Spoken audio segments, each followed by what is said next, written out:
We are going to the moon, to deep space, and to Mars.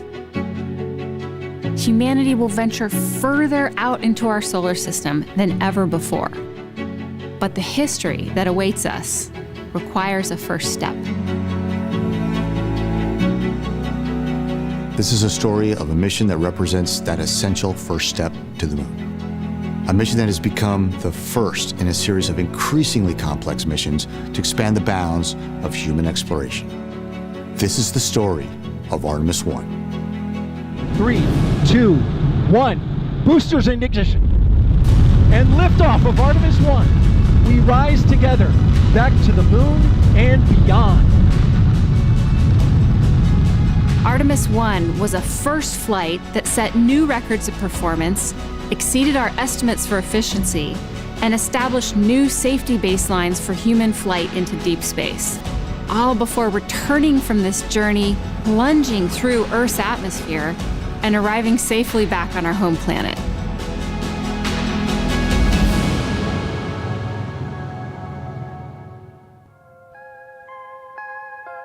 The stakes riding on this mission technically, politically, programmatically, were higher than anything I've ever witnessed.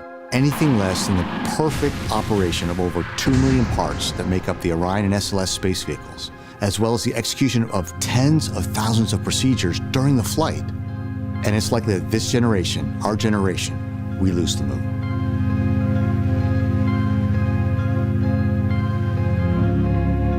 And yet, as a first test flight of an entirely new spacecraft for over 25 days and crossing 1.4 million miles, Artemis I flew a near-perfect mission to the moon and back, flying a human-rated spacecraft in deep space farther and faster than ever before.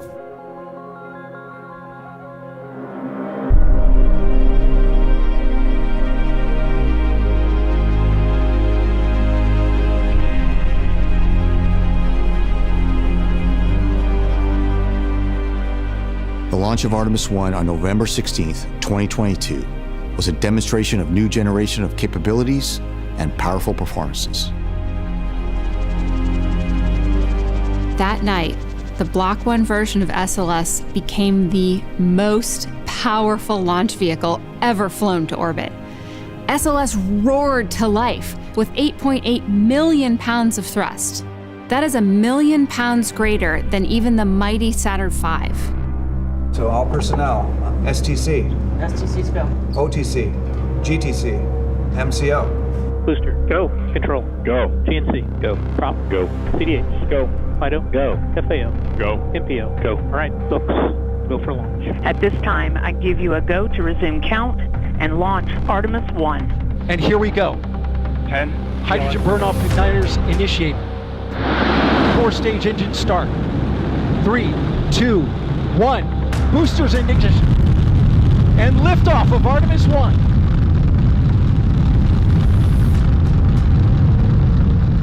We stood only 3 miles away from the launch pad, and when that countdown clock hit 0, the SLS lit up the sky like daylight.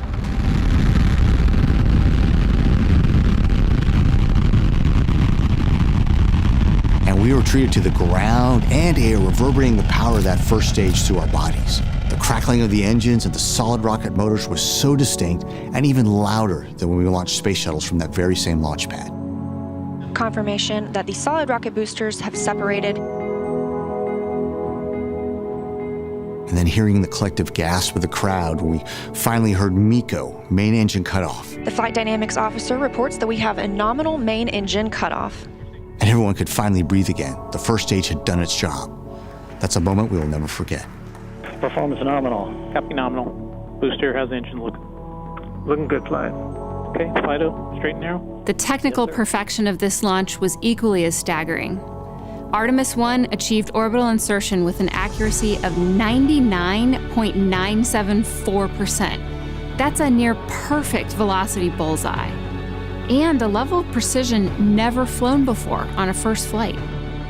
The groundbreaking performances of this mission were highlighted further when the ICPS, or second stage, powered Orion through the perigee raise maneuver, followed by the translunar injection, or TLI burn. They put Artemis I spacecraft on a near-perfect trajectory to the moon. flight control. ICBS is in attitude control and maneuvering to solar normal. Copy, good news.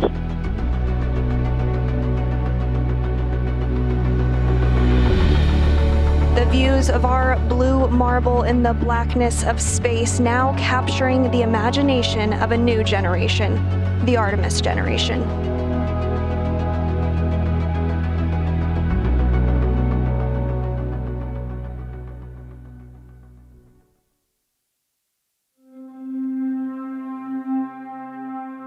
The untapped scientific and resource potential of the moon is incredible. The lunar environment will help us better understand the origins of our solar system, to prove the in situ resource utilization and technology demonstrations required to reach even further into our solar system. But none of that is possible without first successfully reaching the moon with a human-rated spacecraft. After TLI, teams used Orion to reach a never-before-attempted, highly stable, but also fuel-efficient orbit around the moon, the Distant Retrograde Orbit, or DRO. So we're all set for OpNav coming up here in about 20 minutes. Correct. Okay, thanks.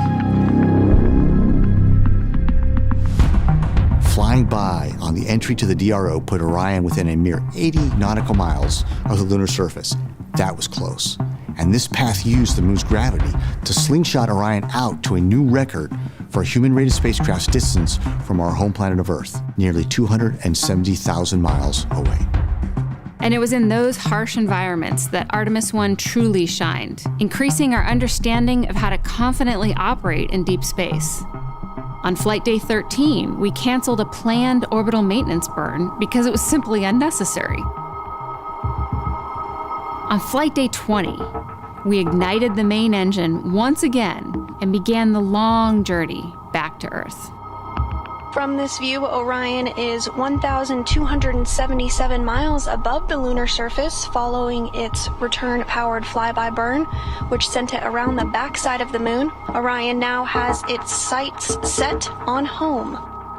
Artemis I set out to fulfill a number of requirements, but the highest priority for this mission was to demonstrate the performance of Orion's heat shield at lunar return velocities. So during re-entry, the largest heat shield of its kind ever made by humans had to prove that it could protect crews from temperatures that exceed 5,000 degrees Fahrenheit. That's nearly half the temperature of the surface of the sun. Orion hurtled towards the Earth at 24,500 miles per hour, Mach 32, and initiated the first ever skip re-entry. This is the first time that humankind has skipped a spacecraft off the Earth's atmosphere. For those of us who have flown shuttle, Soyuz or Dragon, coming back from the International Space Station, we wear these Mach 25 patches. This is the return velocity from low Earth orbit. But Mach 32, that lunar return velocity, that's a whole order of magnitude more energy to dissipate.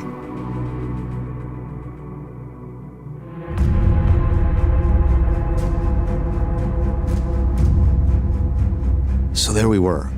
Orion had just traveled nearly 1.4 million miles, and it's these last few miles that'll make or break the mission. We are now in the entry phase. The team stood silent. Mission control room was deathly quiet as Orion entered the blackout period. And it was tense. We had no telemetry, we had no comms, we had no visual. All we could do was simply wait. Standing by for a reacquisition of signal. This is the moment of truth for Orion.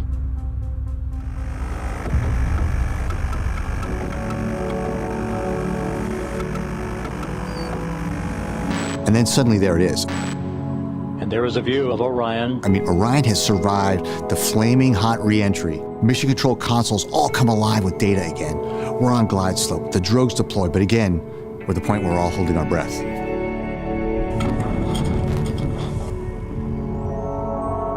And there they were, the three big, beautiful main parachutes fully deployed. And we watch Orion gently settle into the Pacific Ocean. Splashdown.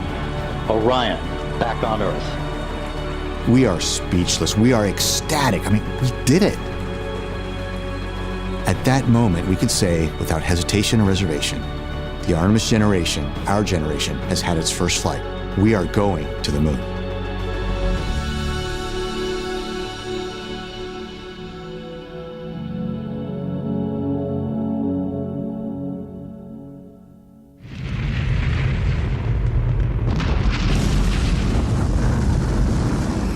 Statistics show that even through today, newly developed rockets have a failure rate of 50%. And generally, there is no rocket that performs perfectly on the first flight. And yet, SLS performed magnificently. This vehicle was described by space experts as symmetry in motion. There were 140 planned test objectives in the timeline.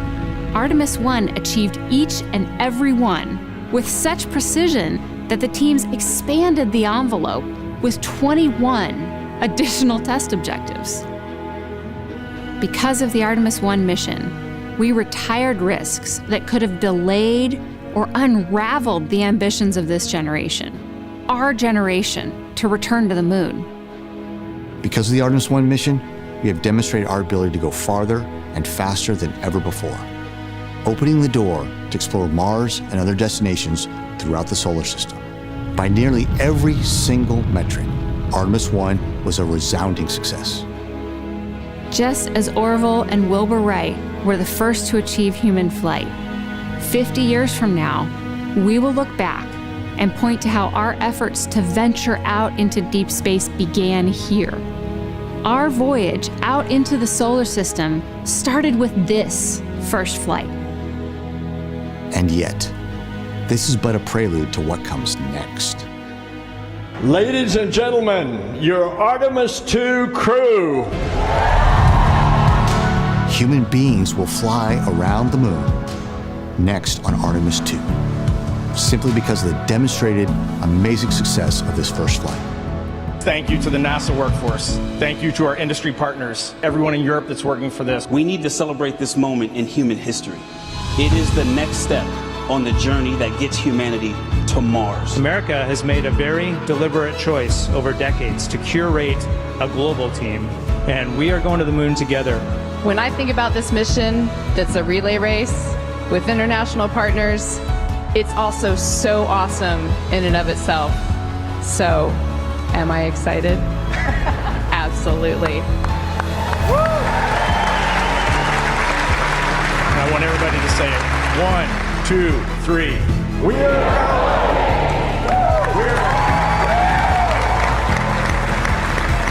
You and I, we are all truly part of the Artemis generation.